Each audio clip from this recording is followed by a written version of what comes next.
one of the things that Saleh said was that he doesn't want to change everybody. He doesn't want to move all these guys around. It's like I think they've got a lot of good things going on up front. So I get the feeling that he is kind of in that mode of like, hey, you know what? Let's just change out Bosa for whatever we're gonna do. Um, you know, let's not try to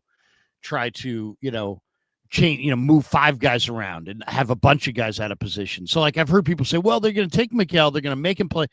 I don't know. I mean, right now, I think I would try to find somebody else who could play defensive end on first and second down, opposite Huff, and not and leave Mykel in his spot. Opposite. Basically, it was Huff, it was Mykel and Bosa on first and second down at defensive end. Now it's going to be Mykel and somebody else. It can't be Mykel and Mykel. So I mean, they're going to have to, and it probably can't be Huff.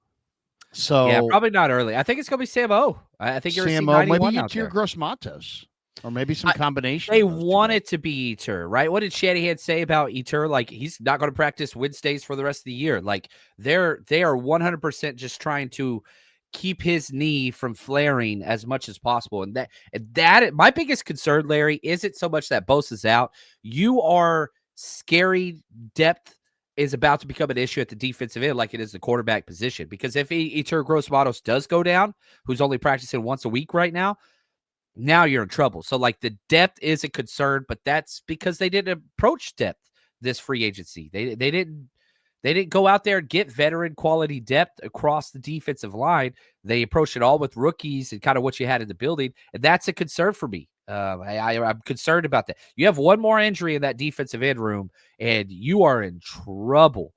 Trouble. So, what's the long-term plan? Do you want to try to do this internally? Do you want to try to sign a free agent, a Carl Lawson type?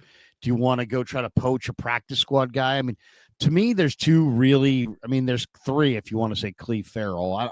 I'm not a big Cleve Farrell guy, but they love their guys who they've had in the past, and they've had him in the past.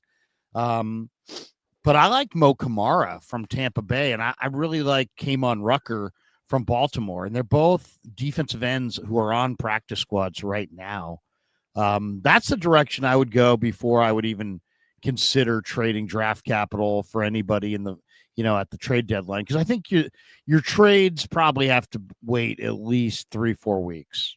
Right. Nobody's selling right now, even if they're 0-3, until coaches get fired, till coordinators get fired, till GMs start to get released. Not that I'm hoping for those things, but like until that happens, teams are selling. You saw Steve Wilkes with the comment Baker made about him. Did you get to see that? Where Baker's like, well, that guy cut me. And Steve Wilkes like, well, I'm not sure how much personnel choice the interim head coach has. If I did, I wouldn't have traded our best player, Christian McCaffrey, to the 49ers. Like, until teams are in sell mode, which isn't going to happen until about week 5 or 6.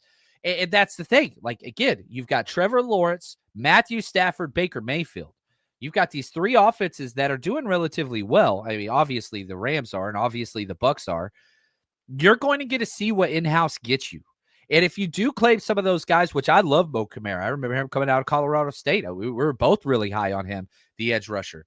But if you claim them off the practice squad, who are you going to release? You have Travis Gibson. You have William Bradley King on your practice squad as is. You claim one of those guys. I like Robert Beal Jr. I think he's good against the run, and he's a quality special teamer. And that has been the paramount focus of Robert Saleh, is stopping the run at all costs. Robert Beal Jr. can play the run well. They drafted him as a pass rusher. It never really worked out, but he's a quality special teamer. He can stop the run. The guys you brought up were more pass rushers. Do you like them more than Travis Gibson on your practice squad? Do you like them more than William Bradley King on your practice squad? That's the evaluation process. Where do you have those guys slotted, Larry? Well, I mean, I like them. I think they're decent talents, but I don't think that they're difference makers by any stretch. I mean, I think the move this week was call Robert Beal Jr. off the practice squad. And I think that is just simply they're going to promote Sam O to to Bosa's starting spot, and then they saw that Sam O has played a bunch of snaps on special teams, so they're going to take their best. They're trying to prioritize special teams as well, so they're going to take their best special teams option, Beal, promote him, then hopefully get an upgrade on special teams because you're putting a real good special teams player out there, and then just ask Sam O to be Bosa as much as he can, and I think leave everybody else in the same spot. I think that's probably their initial plan, and it may work okay. It may not be that bad. Then there's always the trade market. I mean, some of the speculation that I've heard just sounds totally crazy. It's like Daniel Jeremiah is pretty respected voice. I saw him on with Guy Haberman. I mean, he was respected until he said what he thought Trey Hendrickson would go for, and then it's like, well, dude, he's wrong. I mean, it's like he's like Trey Hendrickson will go for a 3rd round pick and a day 3 pick. Well, then there has to be there's going to be some kind of lottery for him, because every team in football that needs any rush at all is going to be willing to pay that price. So how do you differentiate between 7 teams that are all willing to give you a 3rd round pick and a day 3 pick?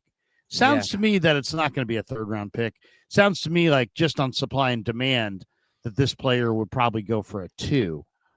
But what do I know? The trade markets are a little bit deflated. It's not really, the NFL executives value players, but they value picks almost more than they value players, because picks are, freedom and the ability to build.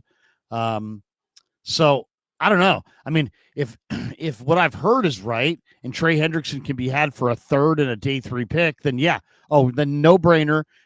Trade for Trey Hendrickson, bring him in here, and maybe you're not even downgrading from Bosa. Maybe you're upgrading because this guy's been better than Bosa. So I don't really believe that price, and I don't know if the Niners can get this deal done. And I don't know if the Niners will spend the money to get this deal done. Will they look at Hendrickson and just say, you know what? He blows up our cap. We can't have another $35 million rusher. We're already paying Bosa, and that's a dubious decision to pay him that much. I don't know. It's a weird thing, because we've seen some quarterbacks in the last couple of years get in the playoffs and then just get rid of the ball, like 2-step drop, here it comes, and just totally neutralize the best pass rushers in the game. So, or do the Niners? I mean, the Niners are pretty far down this road. We're committing everything to our defensive line. Are they going to commit even more assets, draft capital, and cap room to defensive line, only to have it negated by a 2-step drop and a quick release? I don't know. What do you think?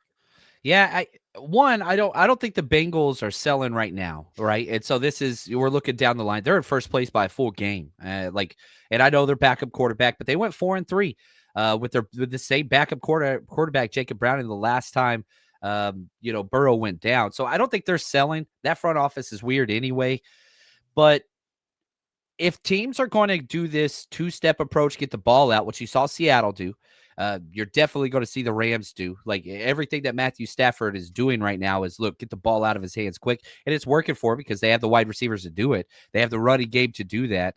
That's okay. Like, I think Robert Saleh, the 49ers, would sit there and say, look, awesome. Because if we're playing that shell, that too high, cover 6 quarters defense, we're going to rally a tackle underneath. And the 49ers are a pretty good tackling team this year.